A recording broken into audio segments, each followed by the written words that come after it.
Bom dia, boa tarde, boa noite, boa madrugada a todos os nossos espectadores do Centro Cultural Santa Catarina de Sena. Meu nome é Nelson Azevedo e, mais uma vez, estou aqui com o padre Marcelo Henrique, que a gente vai tratar hoje, no mês vocacional, mês de agosto, o tema sobre o sacerdócio católico, segundo a visão do Papa Emérito Bento XVI e o cardeal Robert Sarrat. Então, padre, seja bem-vindo, sua bênção e sua oração, padre. Louvado seja nosso Senhor Jesus Cristo, para sempre seja louvado. Deus abençoe a todos que estão aí nos acompanhando, vamos acompanhar, né? É uma alegria de novo estar de volta, colaborando com esse belo trabalho de apostolado de evangelização do Centro Cultural Santa Catarina e na companhia virtual do Nelson, né? Então vamos rezar e começar a nossa aula. Em nome do Pai, e do Filho, e do Espírito Santo. Amém.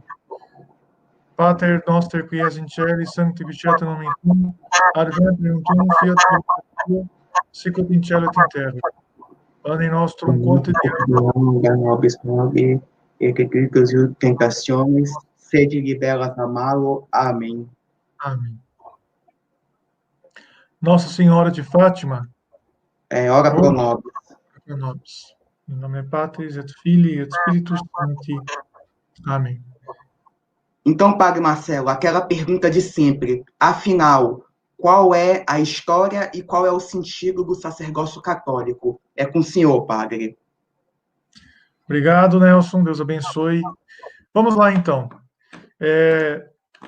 O sacerdócio católico é fonte de uma série de riquezas, evidentemente, né? Riquezas espirituais, riquezas humanas, afinal, é uma riqueza que brota do próprio Cristo, que é sacerdote e que faz os sacerdotes participarem do seu único e eterno sacerdócio.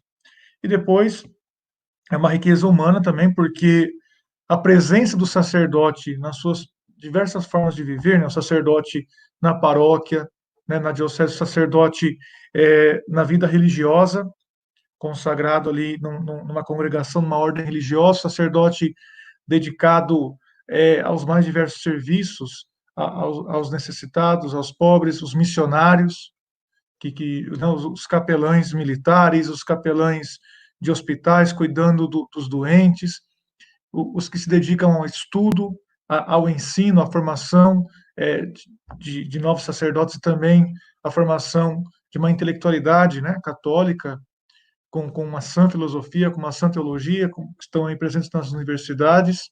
Então, o sacerdócio, isso tem também reflexos na sociedade de uma forma geral, né? Quantos sacerdotes, por exemplo, na história do nosso país, fazem parte e a gente às vezes nem se dá conta, né? O padre Anchieta, o padre Manuel da Nóbrega, logo no início, né? O padre também Antônio Vieira, que do século XVII, do século XVI e parte do XVII, e outros sacerdotes também que fizeram parte da nossa vida e que fazem parte ainda hoje.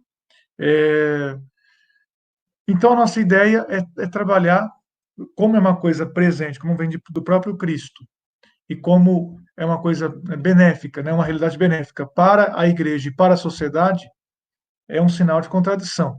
O sacerdócio católico é um sinal de contradição fora da igreja, entre, né, os que estão fora aí, dos ambientes católicos, mas também dentro dos ambientes católicos. É uma polêmica muito grande, é um sinal de contradição, porque envolve polêmicas e críticas, sobretudo uma realidade chamada celibato, né, a realidade do padre celibatário, padre que não tem uma esposa, não tem filhos biológicos, não tem uma esposa terrena, mas se dedica inteiramente a Deus. Então, afinal, qual é o sentido disso?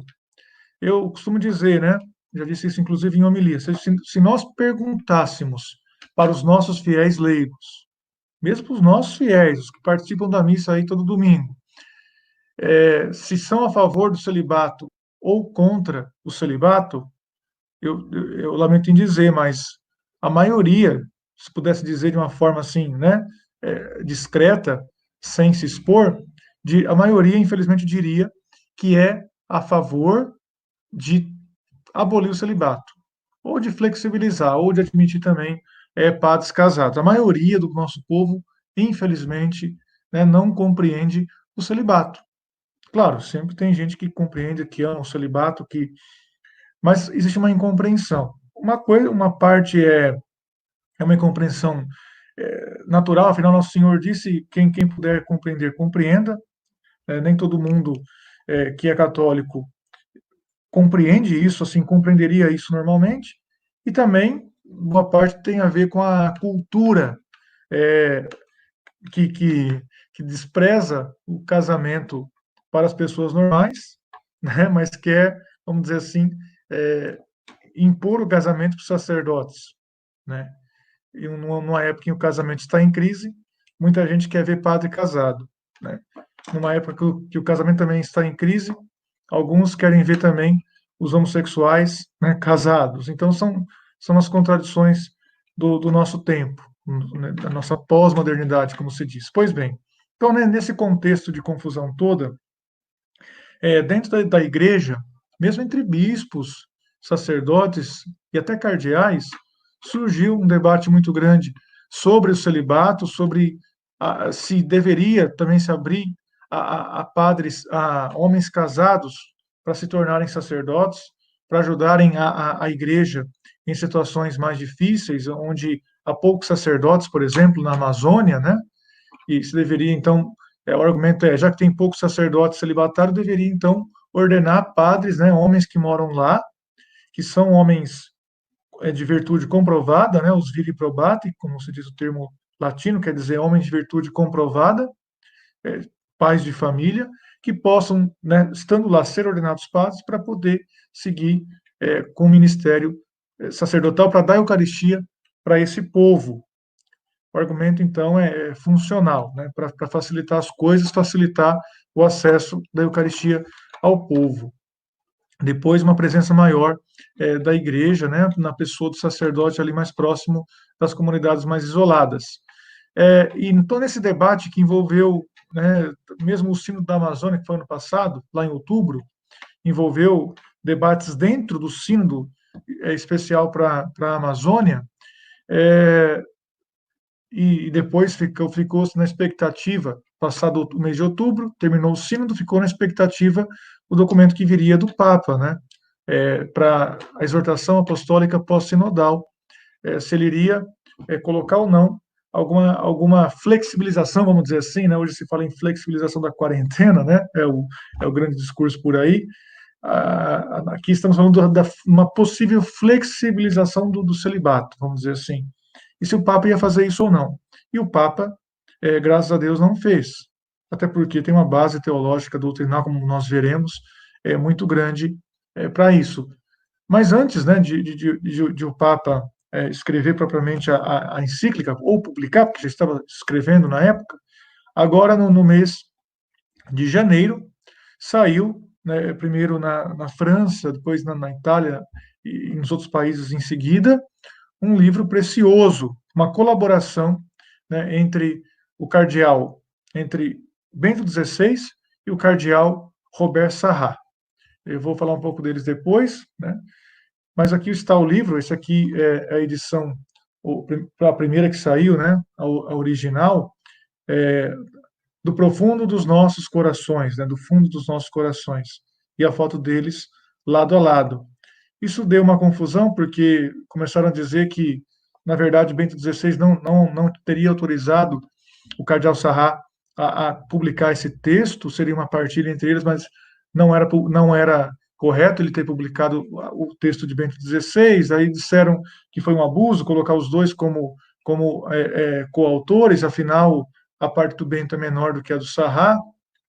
Deu uma confusão danada, né? Entrou aí até o secretário do Bento XVI, o arcebispo Dom Georg Ganswein, mas de fato o cardeal Robert Sarrat apresentou documentos e mostrou que existia uma troca de cartas entre eles e que há sim uma autorização explícita, né, do Bento XVI para publicar o texto dele.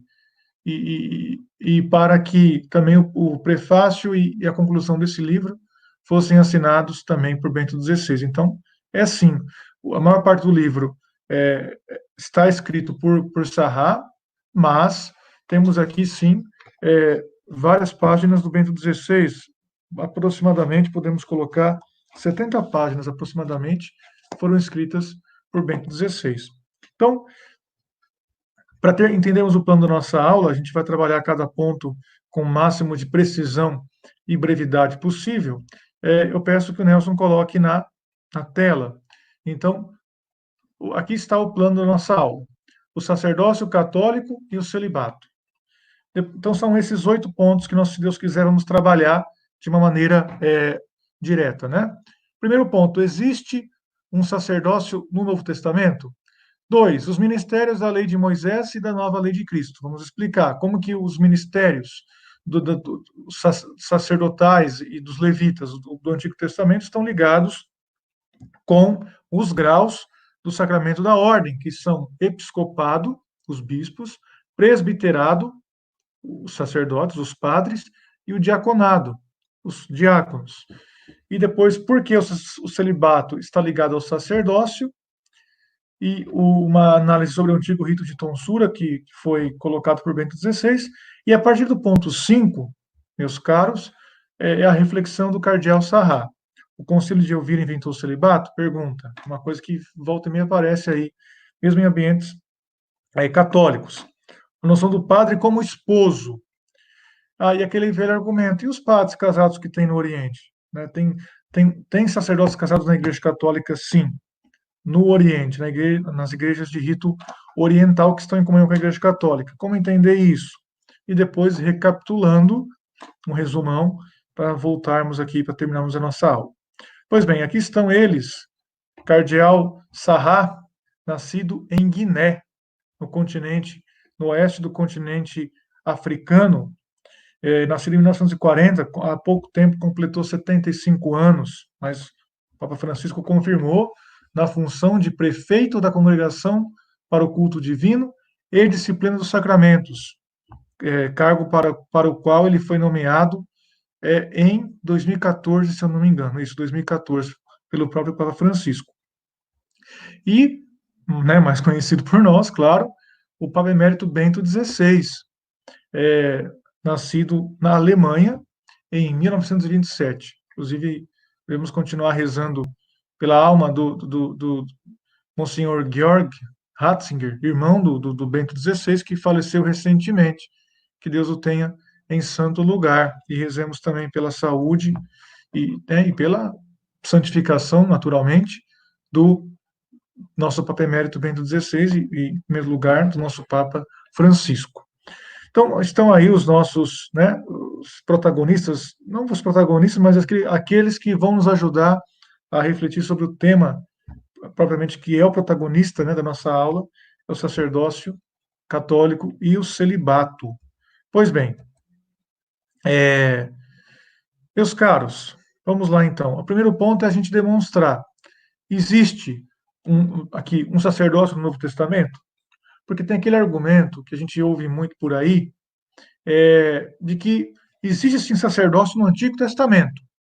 Lá tem o sumo sacerdote, tem os sacerdotes propriamente dito e os levitas. Mas não existe sacerdócio, segundo alguns, no Novo Testamento. Jesus não veio fundar nenhum sacerdócio. Ele veio colocar ministros da palavra, pessoas que preguem a sua palavra pelo mundo. Mas não teria mais sacrifícios, como os sacerdotes faziam sacrifício de animais, e também ofereciam os dons, os frutos da colheita, no templo. Não, agora não existe mais sacerdócio, porque o único sacerdote é Cristo, ele já morreu e ressuscitou por nós. Então, nós temos que demonstrar, e é importante também porque a noção de sacerdócio é rejeitada pelos protestantes. As igrejas protestantes não reconhecem sacerdócio. Estão lá do pastor, do ancião, ou nem isso, às vezes, nem esses termos existem em algumas igrejas, mas o fato é que eles não reconhecem a existência de um sacerdócio. E nós temos de demonstrar que não, que existe sim um sacerdócio no Novo Testamento. Vamos então a esse primeiro ponto com a ajuda de Bento XVI. É importante dizer aqui esse argumento dele. É o seguinte, pessoal, né, meus amigos, meus irmãos, filhos em Cristo. No Antigo Testamento, nós tínhamos ali bem evidentemente duas realidades colocadas por Deus, mas que estavam, vamos dizer assim, caminhando paralelamente e até em conflito. Primeira coisa, a realidade do sacerdócio e dos sacrifícios. Desde ali de Moisés, no Monte Sinai, Deus confiou, instituiu um sacerdócio ligado a uma das 12 tribos de Israel, que é a tribo de Levi. Então, eram as 12 tribos de Israel que mais ou menos assinalavam, tinham os nomes dos filhos de Jacó e do próprio, um dos filhos de José também. Essas 12 tribos, então, deveriam receber uma parte da terra, com exceção da tribo de Levi, porque a tribo de Levi seria consagrada aos sacrifícios, ao sacerdócio, e com funções diferentes. Então, Deus instituiu esse sacerdócio. Tanto é que lá nós vemos no Monte Sinai, e também na caminhada do deserto, Arão oferecendo sacrifícios. Arão é irmão de Moisés, os dois são da tribo de Levi. E os outros, então, que vieram depois, são todos da tribo de Levi. As outras tribos, né, Zabulon, Neftali, Judá, a tribo de Dan, a tribo de Benjamim e tantas outras, cada um recebeu uma terra, um pedaço da terra. Enquanto, repito, a tribo de Levi não recebeu nada porque deveria se dedicar ao sacerdócio de modo completo. Agora nós vemos, então, uma outra realidade, aqui explicada por Bento XVI. É a realidade da crítica à insuficiência do sacrifício. Ao mesmo tempo que Deus criou o sacerdócio e o sacrifício de animais no Templo de Jerusalém, e também antes existia em outros lugares, até que unificou no Templo de Jerusalém, nós vemos também que os profetas criticaram a hipocrisia com que se fazia esse culto muitas vezes. Muitas vezes se ofereciam os animais, se faziam sacrifícios, mas o coração não se convertia para Deus. Então, o que acontece? Tem uma oposição, vocês fazem aí cerimônias, oferecem sacrifícios, fazem aí o sacerdócio e tudo mais, tem as festas, porém, o coração de vocês está longe de Deus. Vocês louvam a Deus somente com os lábios, mas o coração de vocês está longe. É o que denuncia o profeta Isaías, é o que denuncia, já ainda antes dele, o profeta Amós, é o que denuncia o profeta Jeremias. Jeremias denuncia também um apego ao templo. O templo era a casa de Deus, realmente, o lugar onde se guardava a Arca da Aliança. Deus mandou construir, mas eles tinham assim um apego total ao templo, no sentido de como se existindo o templo, podemos dizer assim, existindo o templo, já era uma garantia de que não aconteceria nada, não precisava mudar de vida, não precisava fazer mais nada. Bastava ter o templo, que não ia acontecer mais nada. Mas nós vemos que não é isso que acontece. O templo foi destruído, porque eles pecaram e não quiseram se converter a Deus. Pois bem, então essas duas coisas, meus caros, estão presentes. O sacerdócio criado por Deus, com seus sacrifícios. Porém, uma linha também denunciando, olha, vocês estão oferecendo sacrifícios, mas não adianta nada se não tem o coração voltado para Deus, se não se converte. Aí o Papa Bento XVI explica o seguinte: em Jesus Cristo, nosso Senhor, as duas coisas que caminhavam até então separadas se unem. A necessidade de sacrifício foi atendida por Cristo, porque Cristo se fez sacrifício por nós. Ele é o verdadeiro Cordeiro imolado. Ele é o verdadeiro Cordeiro de Deus que tira o pecado do mundo, que foi sacrificado, que se entregou livremente. Não é um animal irracional é como nos antigos sacrifícios, é o próprio Filho de Deus que dá a sua vida por nós.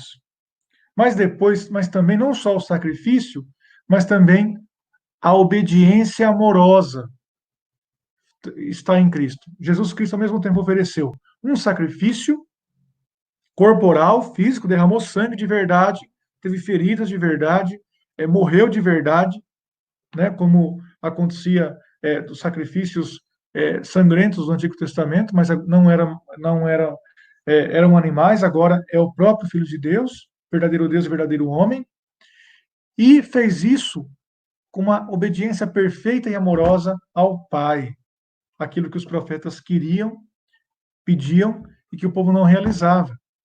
Tá vendo? Então, Jesus Cristo une aquilo que era separado, se une em Cristo. Então, nele nós temos, como diz o Papa Bento XVI aqui, esta unidade fundamental entre amor e sacrifício repousa sobre a mediação constituída pela morte e ressurreição de Jesus. Então, não, não tem como falar que não existe sacerdócio, porque Jesus é o sacerdote verdadeiro que se ofereceu de modo obediente e amoroso ao Pai. E ele, nós vamos ver aqui no próximo slide, faz com que homens participem do seu sacerdócio para continuarem essa missão de salvar o mundo e de atrair o mundo para esse verdadeiro sacrifício e para essa verdadeira liberdade e obediência amorosas. Então, aqui o texto está dizendo o seguinte: a morte e ressurreição de Nosso Senhor, que foi no ano 30, e a destruição do grandioso templo de Jerusalém, que foi 40 anos depois, no ano 70, estão diretamente ligadas, pois sinalizam que passou o antigo culto e começou o novo culto. Caiu um sacerdócio, o sacerdócio dos levitas, e começou um novo sacerdócio, que é a participação no sacerdócio de Jesus Cristo. Então, nós vemos lá no Nosso Senhor Jesus Cristo dialogando com a samaritana, com a mulher samaritana, lá no capítulo 4 de São João, em que ele promete um verdadeiro culto em espírito e verdade, que já não existiria mais um culto só no templo de Jerusalém, fixado só naquele lugar, mas um culto em espírito e verdade, quer dizer, que é justo, verdadeiro, que é ao mesmo tempo visível e ao mesmo tempo espiritual, que ele pode ser visto, é físico e ao mesmo tempo é interior, né? Não teria mais aquela separação. Eles matam os animais, eles fazem lá aquelas orações no templo, mas não vivem, não seguem a verdadeira obediência. Eles só pensam em obediência, em fazer a vontade de Deus, mas desprezam os sacrifícios. Não, agora está tudo unido. Sacrifício e obediência a Deus. Duas coisas que são necessárias e que então precisam ser unidas. E depois, porque Jesus é a vítima perfeita, quer dizer, o sacrifício perfeito que cumpriu perfeitamente a vontade de Deus. E qual é o papel, então, dos sacerdotes nesse sentido? Os sacerdotes existem para que, por meio da Santa Missa e dos demais sacramentos, todos os membros da Igreja, que é corpo de Cristo, a Igreja, corpo místico de Cristo, entrem neste verdadeiro sacrifício. Quando ele fala tudo está consumado, quer dizer, ele consumou a obra de sacrifício que ele realizava. E vivam a verdadeira obediência amorosa ao Pai. Quando ele falou, lá no capítulo 6 de São João, o meu alimento é fazer a vontade do Pai. O meu alimento é fazer a vontade do Pai. Melhor, no capítulo 4 de São João ele fala isso. Então, Jesus na cruz morreu por nós, mas não era só aquela morte, a morte central, evidentemente, suficiente para nos redimir, mas para aplicar os frutos daquela morte amorosa por nós, ele instituiu o sacerdócio, que é participação no seu sacerdote, no seu sacerdócio eterno. E quem são os sacerdotes do Novo Testamento? Começam com os apóstolos.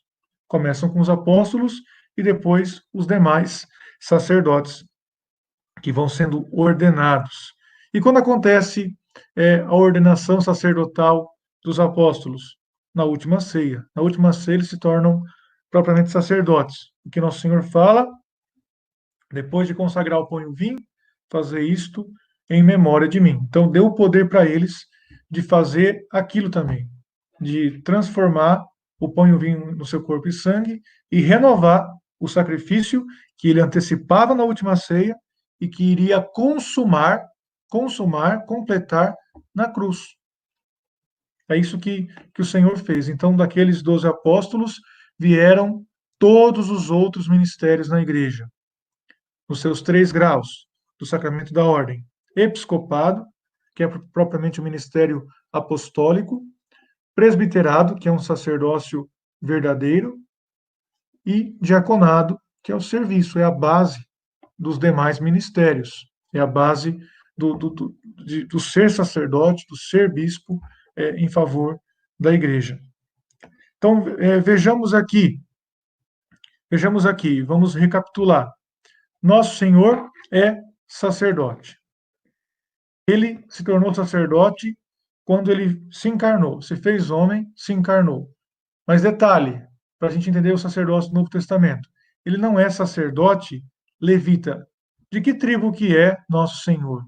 Nosso Senhor é da tribo de Davi, que na verdade é a tribo de Judá. Ficou como tribo de Davi porque Davi é um filho ilustre dessa tribo, mas se for pegar lá os nomes originais, é tribo de Judá. A tribo de Judá não era tribo sacerdotal. Não tinha nenhum sacerdote na tribo de Judá. Era só da tribo de Levi.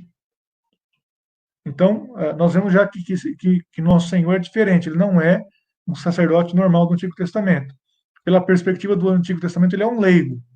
Mas, na perspectiva da nova lei, do novo culto, da nova aliança que ele iria instituir, ele se torna sacerdote no momento em que ele se encarna. No momento em que Nosso Senhor se faz homem no seio da Virgem Maria, ele se torna sacerdote. Porque ele se torna capaz. O sacerdote é quem? Aquele que oferece o sacrifício.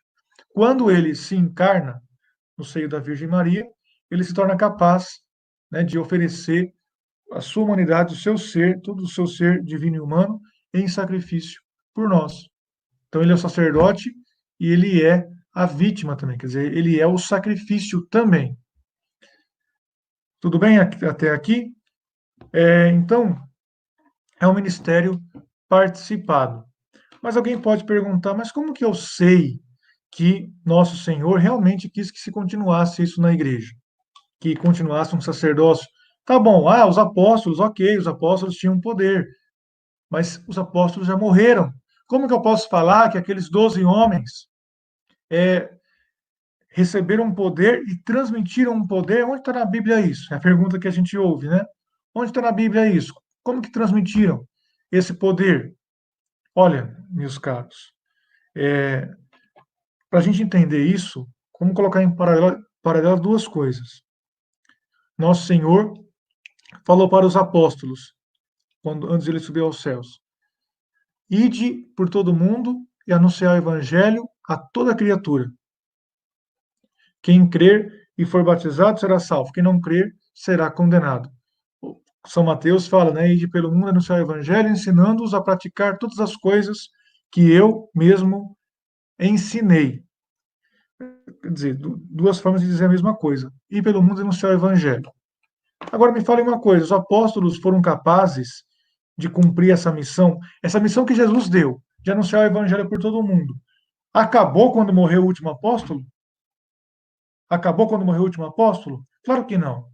Então aquela missão de ir para todo mundo anunciar o evangelho era uma missão que os apóstolos estavam ali recebendo em nome de toda a igreja, e era uma missão que continuaria na igreja depois da morte dos apóstolos. Então, meus caros, aquele mandato de Jesus, fazer isto em memória de mim, não morreu com os apóstolos. Porque eles receberam a ordem de ordenar homens, de impor as mãos sobre homens que fossem capazes disso, para continuar o trabalho sacerdotal, para continuar o culto perfeito em espírito e em verdade, para celebrar a Eucaristia, para celebrar os demais sacramentos e continuar dando a vida pelo mundo, e sendo homens que representam o próprio Cristo, que agem na pessoa de Cristo. Então, se alguém falar, mas os apóstolos já morreram, então tá bom, então vamos para denunciar o evangelho também pelo mundo, porque também, né, já morreram os apóstolos, só eles que estavam lá, eu não estava lá quando nosso Senhor anunciou, falou para sair pelo mundo inteiro, e, no entanto, né, todo mundo entende que a missão pelo mundo inteiro continua. Por que, por acaso, a missão apostólica não continuaria? A missão de celebrar os sacramentos, celebrar, sobretudo, a missa, a Eucaristia, não continuaria.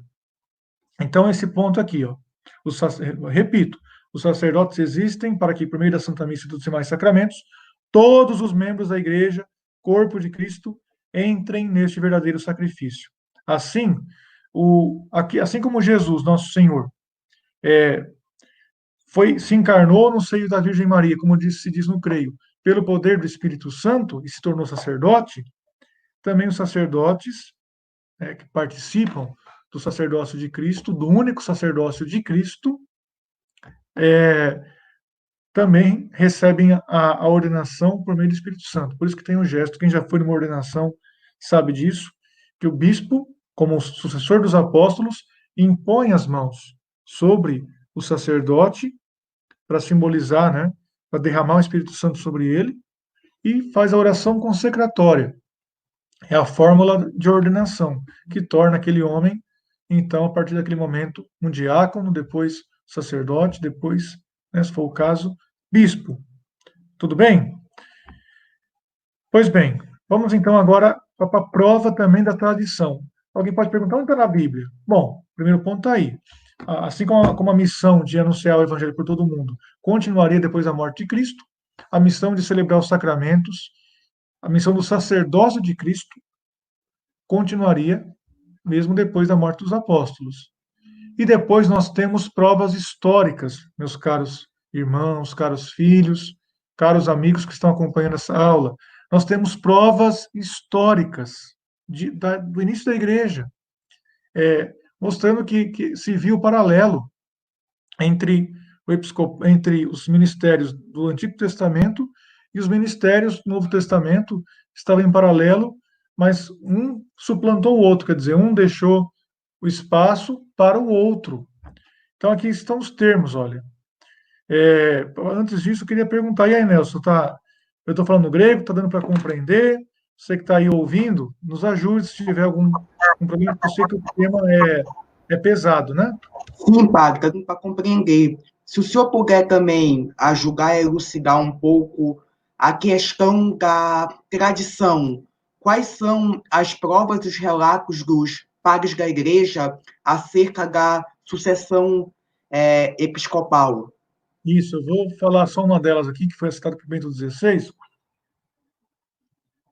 mas são várias.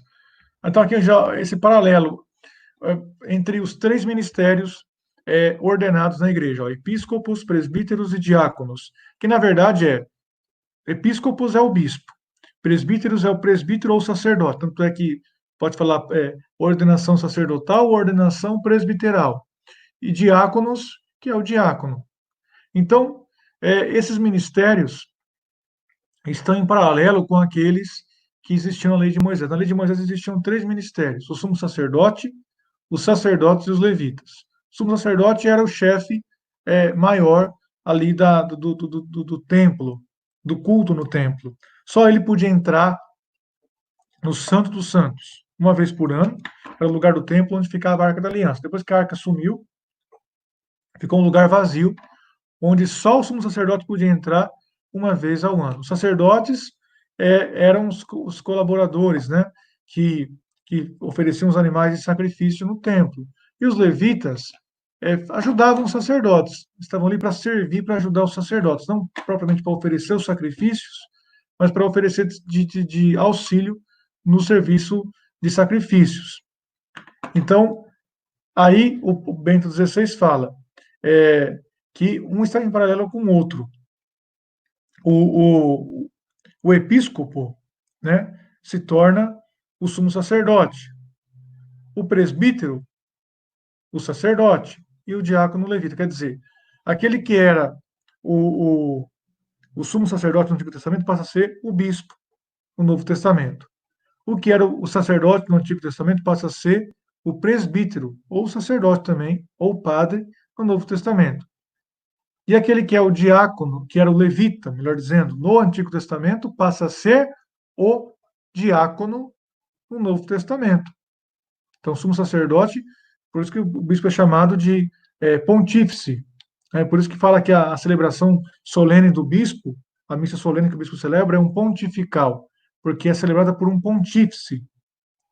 E, e ele tem o poder, o bispo tem o poder sacerdotal por completo, o poder de celebrar todos os sacramentos e dispensar todos os mistérios de Cristo para o seu povo. O sacerdote tem autoridade também, mas não é a mesma autoridade do poder episcopal. Então, São Clemente de Roma é prova histórica disso, do que estamos falando, lá no ano 96, olha só, bem no comecinho. São Clemente de Romano foi o quarto Papa da Igreja Católica. Primeiro Papa, São Pedro, depois São Lino, depois São Cleto ou Anacleto, e logo depois São Clemente. Mas olha, estão ali no começo, né? Logo no comecinho. Então, para ter uma noção, vamos para ter uma ideia, o Bento XVI foi feito cardeal por Paulo VI. Foi ordenado padre na época de Pio XII. Então, imaginem só, ele passou como padre, ele conheceu Pio XII, João XXIII. Depois, com Paulo VI, se tornou bispo, e com João Paulo II se tornou cardeal, e com João Paulo II, né, continuou aí trabalhando por quase 25 anos, ou melhor, 20 anos, 20 e poucos anos, e depois se tornou papa. Então, para ter uma noção, ele conheceu vários papas, né, lá desde os anos 50.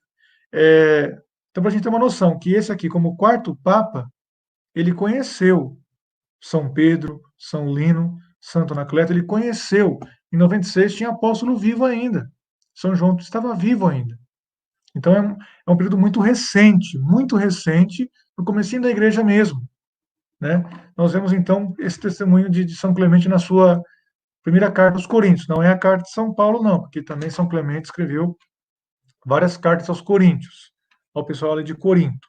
Então ele fala o seguinte: nós devemos fazer com ordem tudo o que o mestre ordenou fazer segundo os tempos fixados.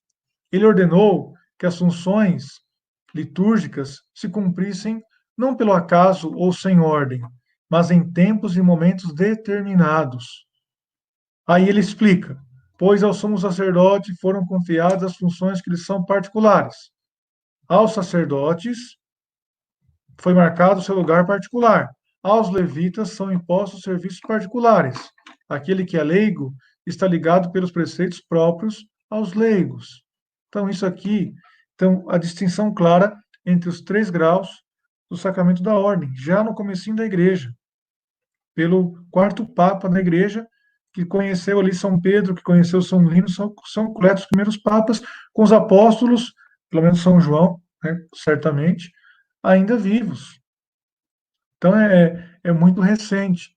E depois também, o testemunho de Santo Inácio de Loyola, falando do bispo e da comunhão da igreja com o próprio bispo, que o bispo representa Jesus Cristo.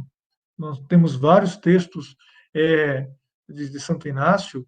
Depois são um pouco mais para frente, Santo Irineu de Lyon, dizendo da sucessão apostólica, dos bispos que estão governando a igreja, porque foram ordenados por outros bispos, que foram ordenados por outros bispos, e assim, voltando atrás, né, voltando no tempo, nós chegamos nos apóstolos.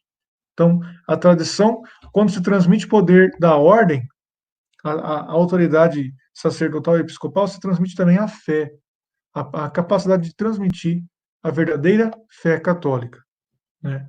Então, na lei de Moisés, era a tribo de Levi.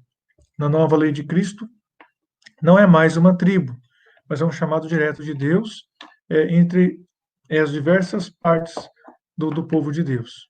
Pois bem, então aqui entramos na pergunta, continuando com a reflexão do Bento XVI. Por que o celibato está ligado ao sacerdócio? Em primeiro lugar, já no Antigo Testamento existia o preceito seguinte, que quem fosse os sacerdotes não ficavam um ano inteiro oferecendo sacrifícios. Eles faziam esse serviço por turnos, que envolviam assim 2 semanas geralmente. Então, eram turnos que eram 2 semanas por ano, cada grupo de sacerdote. Então não é como é hoje em dia, que o sacerdote o ano inteiro celebra a missa, todos os dias celebra a missa. Não. Era só num período do ano. Nos outros períodos ele ia para a casa dele, com a família dele, podia ser em Jerusalém ou em outro lugar, com as ocupações dele. Só que enquanto ele estava no templo, servindo no templo, não podia ter relações sexuais com suas esposas. Eles eram casados. Mas enquanto estavam servindo no templo, não podiam ter né, a relação legítima, normal, com as suas esposas. Então, já existia uma ligação entre o sacrifício, entre o culto e a abstinência sexual, porque se via assim um serviço muito importante. É preciso que a pessoa esteja focada naquele serviço e que ela por inteiro, em corpo e alma, esteja consagrada àquele serviço de oferecer os sacrifícios. Então, não convém que esteja ligado sexualmente à esposa naqueles dias. Então já existia uma noção, uma separação aí. Mas voltamos, nosso Senhor instituiu um novo sacerdócio, no Novo Testamento. Então, o que acontece logo recente na história da igreja, logo ali podemos dizer assim, no começo da igreja mesmo, nos primeiros séculos, não sabemos exatamente quando, mas bem no começo, surgiu o hábito de celebrar a Santa Missa com frequência ou até mesmo diariamente. No começo era só aos domingos, a missa, né, semanal. Depois começou a ter mais frequência. E aí surge então a necessidade seguinte de ter a celebração cotidiana, ter um serviço cotidiano ao sacrifício da missa. Então, o sacerdote não pode mais ter um contato físico, né, sexual com a esposa, porque ele está todo o tempo dedicado ao Senhor. Não é mais como no Antigo Testamento, em que era só um período do ano. Agora é a vida inteira dele que está dedicada ao Senhor. Então, aqui o Pagamento 16 fala: a partir de agora, sua vida inteira está em contato com o mistério divino. Isso exige de sua parte exclusividade com relação a Deus. Isto exclui, consequentemente, os outros laços que, como o matrimônio, envolvem toda a vida. Então, o matrimônio envolve toda a vida. O sacerdócio, participação no sacerdócio de Cristo também envolve toda a vida. Então, uma coisa não tem como conviver com a outra. Daí a necessidade, que é ao mesmo tempo prática, mas sobretudo espiritual, do celibato. Do celibato. Então, a motivação que era prática se torna de ser, né? De um ser total dedicado a Cristo. Então, esse é um primeiro argumento central em favor do celibato.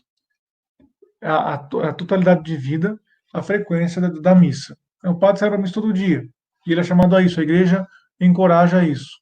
Como pensar no sacerdote que celebra a missa todos os dias e tem uma vida sexual com a sua esposa, sendo que nem os sacerdotes do Antigo Testamento, que tinham esposa, tinham essa relação carnal com suas esposas, nem eles tinham no período em que serviam o templo, em que ofereciam sacrifícios. Quanto mais falado do novo sacrifício, e aquele lá era um sacrifício de animais, era um sacrifício ainda imperfeito, não era o verdadeiro sacrifício que viria, o perfeito sacrifício. Então, imagine o sacerdote que deve diariamente oferecer a Deus o santo sacrifício da missa, renovação do sacrifício de Cristo na cruz. O próprio Senhor, que foi casto, pobre, obediente, que ele mesmo não se casou, porque a sua esposa é a igreja, que ele desposou no alto da cruz.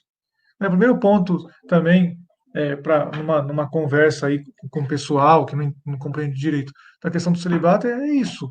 Nosso Senhor, que estado de vida ele seguia? Ele era um homem solteiro, do ponto de vista, né, não tinha esposa, mas ele vivia numa cultura em que o casamento não se tinha outro modo de vida a não ser o casamento.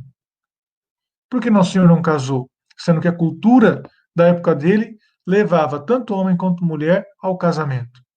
Não existia vida religiosa, não existia vida consagrada às freiras, os sacerdotes não casados, celibatários. Não.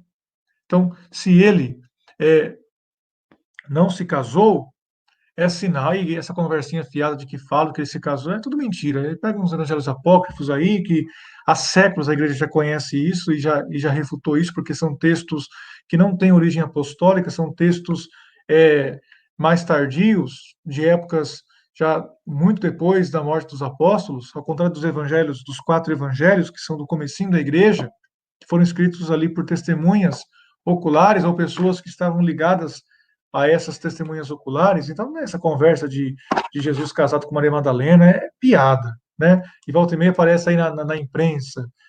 Descobriram um evangelho apócrifo. A igreja que esconde esse evangelho para ninguém saber da verdade.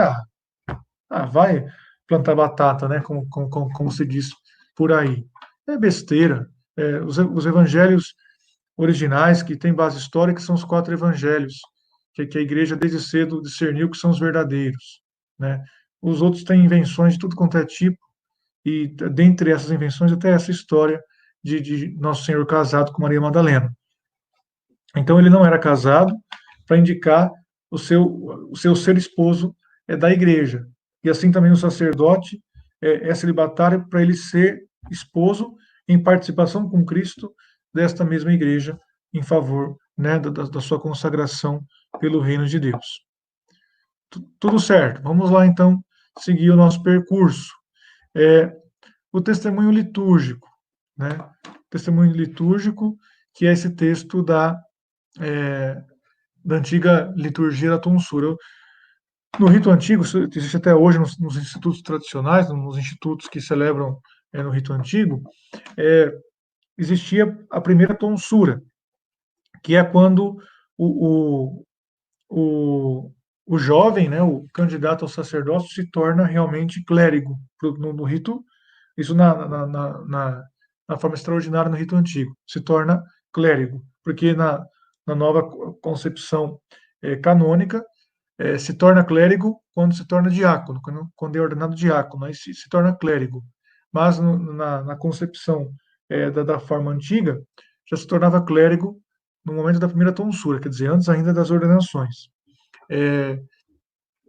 Então ele recitava esse texto do Salmo 15. Dominus pars hereditatis me, caritis mei, tu es qui restitues hereditatem mea mihi. O Senhor é minha herança e meu cálice, a minha vida está em tuas mãos, foi demarcada para mim a melhor terra, e eu exulto de alegria em minha herança. Então, o Bento XVI fala, isso aqui tem a ver justamente com o sacerdócio. Por quê? No Antigo Testamento, isso aqui era o levita que cantava justamente sobre o que falávamos. O levita não tinha uma terra, ele só tinha o serviço a Deus, do qual ele vivia. O sustento dos levitas era em Deus, no serviço a Deus, não tinham terra para cultivar. Então, ele fala: olha, para mim ficou a melhor terra, porque a minha herança é o Senhor. A minha herança não é um pedaço de chão aqui ou ali, como as outras tribos. A minha herança é servir o Senhor. Por isso que ele fala aqui, né?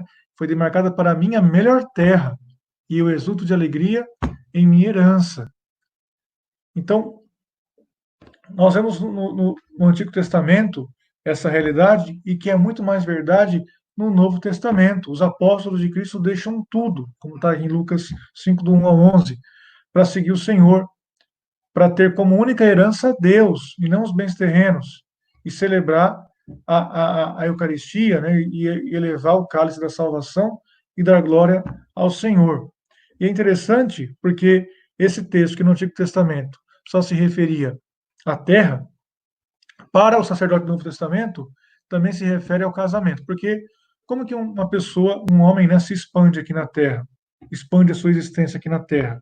Pela procriação, gerar vida, gerar descendência, e pela propriedade, porque a propriedade é um meio de ele ganhar o sustento para a sua família. Então, ele não só gera vida, biologicamente falando, mas ele é, cuida, cultiva essa vida por meio da propriedade que ele tem.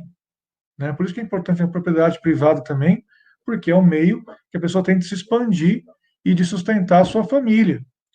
Então, o sacerdote, né, nós sacerdotes, renunciamos a estes meios de expansão, vamos dizer assim, a fim de receber a herança de Deus, renunciando à paternidade biológica em favor da paternidade espiritual, e aos bens terrenos em favor dos bens eternos.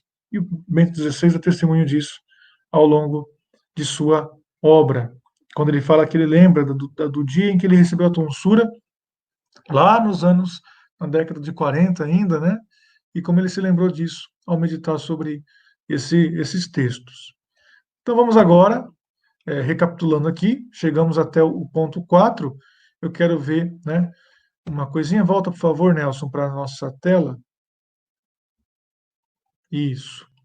Então, para a gente falar um pouco do cardeal Sarrat agora, que ele vai explicar, então, do concílio de Elvira, mas para a gente avançar um pouquinho, para a gente não perder o fio da meada. Então, o cardeal Sarrat, a função dele ali ao longo desse livro, da parte dele, é reforçar e dar mais fundamentação para aquilo que o Bento XVI disse de uma forma. Então, o Bento XVI quis fundamentar que existe um sacerdócio no Novo Testamento. E o Sarrat se voltou mais para o magistério dos papas mais recentes aí, para fundamentar que o sacerdote é esposo, que ele deve ter um amor indiviso pela igreja e que a ordenação de homens casados não é a solução. Ao invés de enriquecer o serviço do reino de Deus, enriquecer o sacerdócio, vai empobrecer, vai fazer com que as pessoas não vejam a realidade do sacerdócio de Cristo, do homem de coração indiviso, que deixou tudo para servir a Deus. Então é o seguinte, eu gostaria de ler aqui o testemunho do cardeal Sarrat, o testemunho de vida dele, porque isso ajuda também a gente a ter uma noção melhor. Ele fala o seguinte: no começo de 1976, então um jovem padre, eu fui em alguns vilarejos afastados em Guiné, seu país natal. Alguns deles não tinham recebido a visita de um padre há quase 10 anos, porque os missionários europeus tinham sido expulsos em 67 pelo ditador Sékou Touré, um ditador comunista terrível. Foi uma ditadura terrível comunista. A gente não fala muito, mas o comunismo causou danos à África assim, de uma forma tenebrosa. A gente fala muito do comunismo soviético ali no leste europeu, comunismo chinês, comunismo americano, né, com Cuba, mas o comunismo africano foi tenebroso. E Guiné, país natal do cardeal Sarrat, né, que foi colonizado pela França, mas depois, com essa ditadura comunista, acabou tudo a relação com a França, enfim, aí a parte religiosa foi prejudicada também. Ele fala o seguinte, então: contudo, os cristãos continuavam a ensinar o catecismo às crianças e a recitar as orações do dia e o terço. Eles manifestavam uma grande devoção para com a Virgem Maria e se reuniam no domingo para escutar a palavra de Deus. Fala dos cristãos sem missa, sem sacerdote ali presente frequente. Pois bem, continuemos. E ele fala, então, da experiência dele de encontrar essas pessoas. Eles chegaram num vilarejo desse, depois de 10 anos quase, que eles não tinham contato com nenhum padre. Imagina, não tinham se confessado, não tinham recebido a Eucaristia, não tinham recebido outros sacramentos, tinham batizado as crianças, naturalmente, né? Até o matrimônio, ali dá para fazer o matrimônio em condições extraordinárias sem o sacerdote, mas não tiveram missa, não tiveram confissão, coisas que são importantíssimas, né? Mas ele fala o seguinte aqui, então, a partir da experiência de visitar essas pessoas, ele fala o seguinte: me seja permitido afirmar com certeza e força. Eu creio que se tivessem ordenado homens casados para cada vilarejo, daqueles vilarejos lá, teria acabado a fome eucarística dos fiéis. Quer dizer, aqueles fiéis, se tivesse um padre lá casado em cada um daqueles vilarejos, eles não iriam mais ter amor pela Eucaristia. Não iam mais ter fome da Eucaristia como eles tinham até então. Teria-se cortado, tirado do povo essa alegria de receber no sacerdote um outro Cristo, porque com o instinto da fé, o sensus fidei que se fala, né, os pobres sabiam que um padre que renunciou ao casamento lhes faz o dom de todo o seu amor esponsal. Quer dizer, o povo simples ali, daqueles vilarejos, percebia que no padre celibatário, o padre que renunciou à família, a matrimônio, estava o Cristo, que lhes dedicava um amor de esposo. Essa é a verdade. Então, ele fala aqui também, a partir da sua experiência, quantas vezes, caminhando longas horas entre os vilarejos, com uma mala capela sobre a cabeça, quer dizer, imagina ele andando uma mala onde ele tinha os pertences dele e o material para celebrar a missa, andando por longos caminhos entre os vilarejos, sob um céu de chumbo. Eu experimentei na minha própria carne a alegria de se doar pela igreja esposa, atravessando aqueles vales e aquelas lagunas onde se atravessavam torrentes perigosas e que temíamos que poderiam nos engolir. Imagina atravessar rios, torrentes, aquela coisa toda. Eu senti, até no meu corpo, a alegria de ser todo inteiro dado a Deus e disponível, entregue ao seu povo. Então, ele fala, e é o ponto, né? É o ponto central, toda a argumentação do cardeal Sarrat, mostrar que é uma relação esponsal, que o sacerdote celibatário, ele não é um solteirão, ele não é um frustrado, né? Ele é esposo dado a Cristo. E não tem como comparar um sacerdote tirado assim, casado, ali, né, servindo a comunidade, sendo que não é a mesma coisa, não é uma doação de vida total.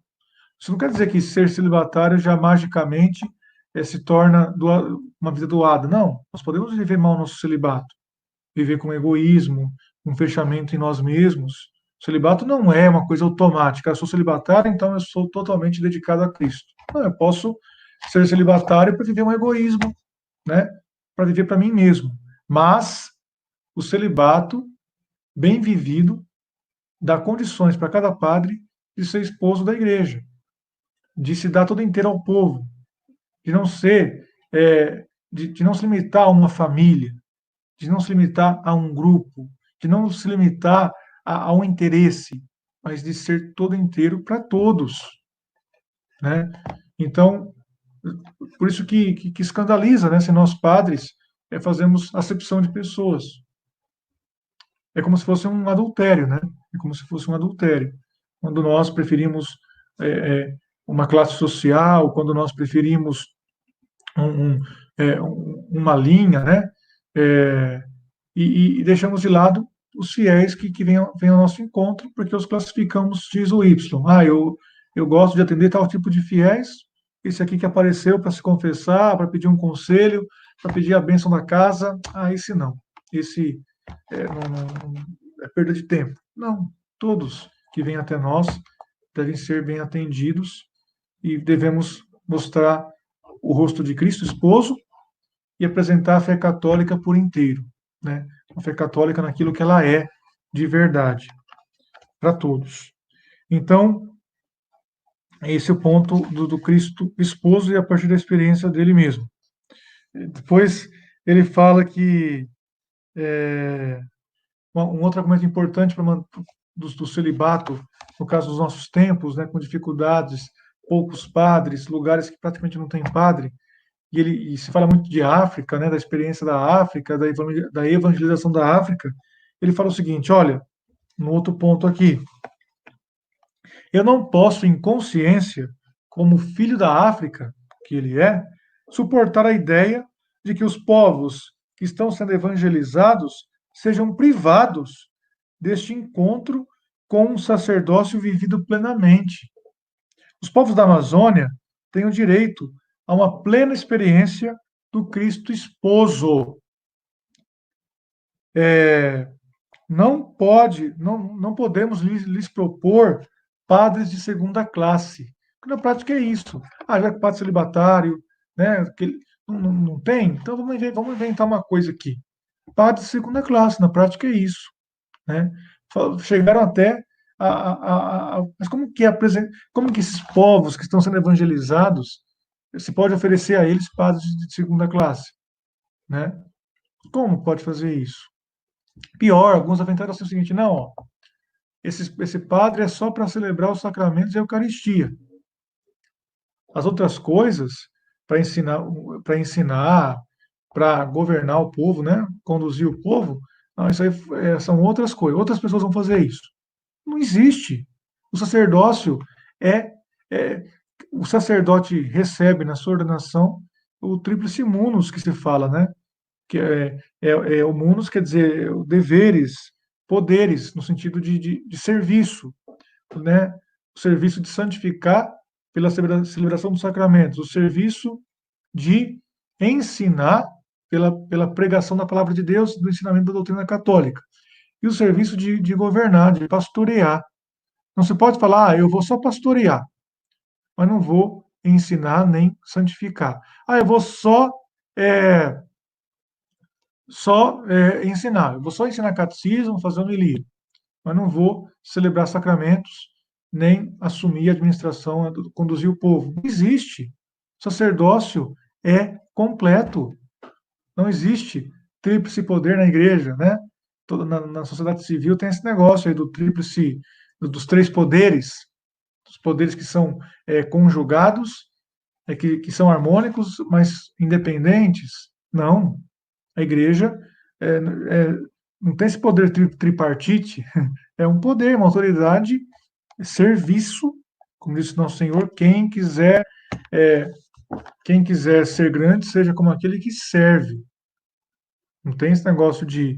É um serviço que envolve também uma responsabilidade diante de Deus e diante da igreja e uma prestação de contas um dia, né? Uma prestação de contas diante de Deus daquilo que nós fizemos com aquilo que nos foi dado. Então ele vai desmontando esses argumentos de que poderia colocar padres casados aqui e ali, não sei o quê. Não, nem como exceção, porque seria uma destruição da verdade do sacerdócio. Então voltemos aqui à nossa tela para a gente caminhar para a nossa conclusão, para entender os outros argumentos. Primeiro ponto, o concílio de Elvira inventou o celibato? Não. Você fala assim, teve um concílio lá no começo da igreja, no ano 306, que foi lá que surgiu o celibato. Não existia isso antes. Seria absurdo falar que o concílio de Elvira, que se reuniu na Espanha, nessa cidade de Elvira, inventou o celibato. Porque ele fala do celibato como uma realidade que já existe e só recordando aos padres, bispos e diáconos a obrigação de seguir o celibato. Mas não tem nenhuma coisa escrita antes na igreja que fala do celibato. Mas, meu Deus, existia perseguição na igreja. Existia perseguição do Império Romano. Não tinha como ficar se reunir concílio para lá e para cá, não tinha como ficar formulando documentos. Então, já estava saindo da perseguição aqui no 306, reuniu o concílio e falou: ó, tem gente que não está vivendo o celibato, tem que viver o celibato, e quem não viver vai ser tirado do sacerdócio, vai ser tirado do ministério sagrado. Ah, mas e as esposas dos padres, dos bispos? Gente, no começo da igreja existia um costume, devido, mais no comecinho, batizou aquele monte, né, de adultos. Então, de onde ia tirar os sacerdotes e bispos? Dos homens adultos, que já eram casados, que muitas vezes, quando se converteram, já eram casados. O que fazer? Então, fazer o quê? Ordenar homens casados, mas com o compromisso de não ter mais a relação física carnal com as suas esposas. E por muito tempo na igreja existiu o costume de ordenar homens casados, mas que, porém, não deveriam mais viver como marido e mulher, mas viver como irmãos com as suas esposas. A igreja, por um tempo, achava que em algumas situações podia ser dessa forma. Se marido e mulher concordassem, poderia ordenar homens casados, mas que guardassem a partir de então o celibato. Ah, mas isso aí é desprezo pelo corpo, é desprezo pela sexualidade, é uma igreja que despreza o corpo, a sexualidade. Mentira, mentira. Isso aí tem a ver com a sacralidade do sexo, que o sexo indica uma entrega de vida. É o símbolo da entrega de vida. Um só espírito, uma só carne. E, é, e para servir ao ministério sagrado, era preciso, então, não é, exercer essa atividade, né? Então, por isso que, às vezes, se escolhiam homens maduros já, que não teriam é, tanta dificuldade como os mais jovens, né? De guardar aí o celibato. Depois a igreja foi discernindo e passou a ordenar somente homens já solteiros que, que guardariam o celibato, que é como acontece hoje. Então, uma fase da igreja foi realmente homens casados, mas que deveriam guardar o celibato. Mas a igreja, né, foi discernindo e vendo que era melhor, na verdade, já ordenar homens solteiros direto. Mas, mesmo na época em que havia padres casados que viviam como irmãos de suas esposas, já existiam padres solteiros e celibatários, padres que não tinham esposas, sobretudo dos monges, né? Dos religiosos, dos monges, que não tinham, por viverem numa vida em comum, não tinham realmente esposa, tá certo? Então, um ponto importante está aí. Depois, então, como eu falei, né? É, o esposo, a esposa, o padre esposo da igreja, que vive todo inteiro para a igreja, para o seu povo, né? E aí ele fala, inclusive, que o sacerdócio e vida conjugal se iluminam um ao outro. Ele fala aqui nesse terceiro ponto: os padres indicam aos esposos o sentido do dom total. Os esposos, por sua vida conjugal, indicam aos padres o sentido de seu celibato. Colocando o celibato em causa, o outro vacila. Quer dizer, se a gente colocar o celibato como relativo, o casamento vai ficar ainda mais fraco. Porque se o celibato é relativo, então se o dom total do celibato é relativo, o dom total da vida conjugal também é relativo. Se o celibato é firme, é uma coisa para a vida toda, de doação a Cristo e à Igreja, então também o matrimônio é uma doação para a vida toda, que deve ser guardado, preservado. Então, um ponto aqui para a gente caminhar realmente para a conclusão. E os padres casados no Oriente? Mas, padre, tem padre casado no Oriente? Tem, né? Só que foi fruto de uma outra realidade histórica. O que acontece aqui, o cardeal Sarrat explica. Primeira coisa, a realidade de padres, sempre houve dificuldade na igreja com o celibato. Sempre aconteceu, sobretudo nos tempos de maior decadência, de padres que não guardavam o celibato, seja padres que estavam com as suas esposas e tinham uma vida conjugal com as suas esposas, seja padres que eram solteiros e que mesmo assim violavam o celibato. Isso sempre aconteceu e não por acaso sempre em períodos de crise da igreja, quando a igreja estava enfraquecida por crises, era o momento em que o celibato também estava enfraquecido. Quando a igreja vai bem, o celibato vai bem. Quando a igreja está em dificuldade, o celibato está em dificuldade. Então, a medida o celibato é uma espécie de termômetro para a igreja, né? Se o celibato é bem vivido e bem guardado, a igreja vai muito bem. Se o celibato é desprezado ou é, né, relativizado, a igreja também vai mal. Então, sempre existiu dificuldade, sempre houve pressões dentre as autoridades civis, pressões sobre a igreja, para que permitissem padres casados vivendo de fato a vida matrimonial, vivendo a relação sexual com suas esposas. Essa disciplina, então, foi introduzida oficialmente no Concílio Trulano, em Trulo, que foi no Oriente, no ano de 691. E aí houve um erro de transcrição, que isso aconteceu porque houve um erro de transcrição de um outro concílio que aconteceu em Cartago, no ano 390. Então, o que o concílio do século VII fez não foi acabar com o celibato, mas ele falou assim, limitou o celibato aos períodos que precedem a celebração dos santos mistérios. Mas está vendo só é possível essa ideia quando os padres não exercem sempre o ministério. Mas quando os padres, né, exercendo de modo integral o ministério, então não tem como viver uma vida esponsal, né, conjugal com uma mulher. Então, está aí explicado. Então, existe a realidade, mas como uma tolerância. Como aconteceu isso, essa confusão entrou na igreja e de fato existem padres casados, a igreja aceita, mas em algumas regiões, para aquela situação, para evitar problemas maiores, mas levando, né, impulsionando para a vivência completa do celibato. Mesmo assim, tanto na igreja ortodoxa, que não está, né, está em cisma, não está em comunhão com a igreja católica, quanto nas igrejas orientais, que estão em comunhão com a igreja católica, só os padres celibatários podem se tornar bispos. Nenhum bispo pode ser bispo se não for celibatário. Isso tanto na igreja ortodoxa, onde o celibato é opcional, quanto na igreja católica, em comunhão com a igreja católica, as igrejas orientais, onde também existem padres casados. Então, o Oriente aqui a gente fala Síria, Líbano, Turquia, essa região que a gente fala, Iraque, né, de padres casados. Então, não é lá o Extremo Oriente, né, China, Japão, essas coisas todas, é aquela região ali do Oriente Médio, propriamente dito. Até aqui, ok. E vamos então recapitular.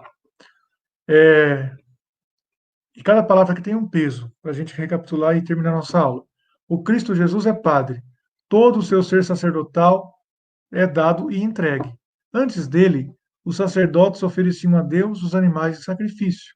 Ele nos revelou que o sacerdote verdadeiro oferece a si mesmo, porque ele se ofereceu por inteiro.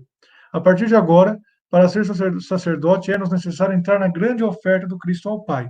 É preciso adotar o sacrifício da cruz como forma de toda a nossa vida. É o que o bispo fala para o sacerdote quando entrega o cálice e a patena com o pão e o vinho para celebrar a missa. Toma consciência do que vais fazer, põe em prática o que vais celebrar, conformando a tua vida ao mistério da cruz do Senhor. Conformando a tua vida ao mistério da cruz do Senhor. Se isso vale para todo cristão, quem quer ir para o céu tem que carregar a cruz, imagine para o padre, que é o próprio Cristo, né, personificado. E depois é uma doação de Cristo, aqui como está em negrito, o celibato é o selo da cruz sobre a nossa vida de sacerdote. Ele é um grito da alma sacerdotal que proclama o amor pelo Pai e o dom de si mesmo para a igreja. Esse é o nosso ponto, meus caros. Então, se eu paro por aqui e, né, volto aqui à tela, peço para nós voltarmos à nossa tela, e se alguém tiver alguma pergunta, né, claro, não é só o Nelson, né, que está aqui agora, mas para perguntar alguma coisa, que não ficou claro ou que tem que explicar melhor?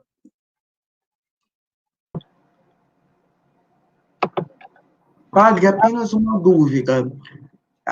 O demônio e, infelizmente, alguns clérigos que não são fiéis ao Senhor têm feito inúmeras empreitadas contra o celibato católico, conforme o senhor explicou aqui. E isso já dura longados séculos. A última delas foi o Sínodo da Amazônia. Mas a gente tem uma tentativa em especial da Conferência Episcopal Alemã, liderada pelo cardeal Reinhard Marx, de tentar flexibilizar o sacerdócio para a Igreja Latina. Eu queria o senhor, como analista dessa situação, baseado na teoria, quais são as reais possibilidades disso acontecer? Haja vista o fato, infelizmente, de o celibato ainda ser apenas uma disciplina e não ser um dogma. É. Bom, o cardeal, o fato de o Sínodo da Amazônia ter falado sobre isso, né, e graças a Deus o Papa é, não colocou isso no documento final, né, não mencionou, falou inclusive de trabalhar as vocações na Amazônia, falou de trabalhar as vocações sacerdotais e tudo mais. Então, essa atitude é, do Papa enfraquece uma guinada, né, dos alemães no sentido de flexibilizar aí o celibato, porque existia uma ideia, né, de flexibilizar o celibato para a Amazônia, para já no mesmo né, passo flexibilizar o celibato também na Alemanha e aí para o mundo inteiro, na verdade, né? Era uma ideia assim para só para espalhar. Mas o Papa no ano passado, se eu não me engano, já mandou uma carta, porque lá está tendo um sínodo, né, um sínodo nacional da igreja na Alemanha, e está tomando uma forma preocupante, porque os bispos estão se colocando como se fossem mais, como se fosse ali, o poder de voto do bispo é igual ao dos leigos que estão lá, igual ao dos sacerdotes. Então, se os bispos todos votarem num ponto, e os leigos, que são maioria, votarem num outro ponto, os bispos são voto vencido, né? É uma coisa impressionante. E eles mesmos formaram esse estatuto que mexe com toda a estrutura hierárquica da igreja. A hierarquia é serviço. Os bispos têm a autoridade de tomar decisão e de conduzir os leigos. Né? Não, você pode colocar o mesmo peso como se fosse uma democracia. A igreja não é uma democracia. Na igreja não vale o poder da maioria, vale a palavra do Senhor e a voz da tradição, que é, na verdade, a única voz dos séculos da igreja que vem lá de Cristo e dos apóstolos. Então, essa tentativa de flexibilizar o celibato, na minha concepção, fica enfraquecida porque não houve essa abertura da Amazônia. E foi o próprio Papa que não colocou isso no documento final na exortação apostólica. Depois tem a questão de coronavírus. O coronavírus parou com tudo. Essas reuniões que estavam acontecendo lá, né? Agora as pessoas estão preocupadas em coronavírus, então não aconteceram mais as sessões do sínodo. Parou tudo.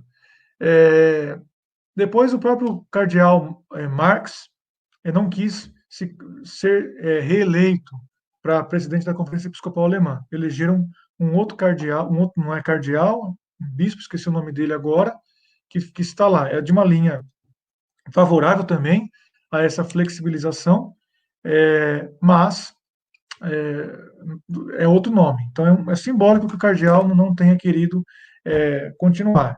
É como se fosse assim, bom, né, nós perdemos, entre aspas, né? Nós perdemos. Agora, se eles tentarem nesse caminho, na verdade vão estar tentando num caminho que os protestantes já fizeram e em que fracassaram.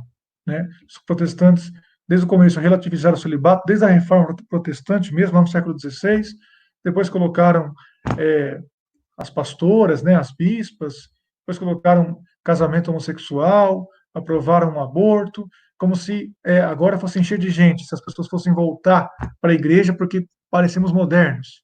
Não.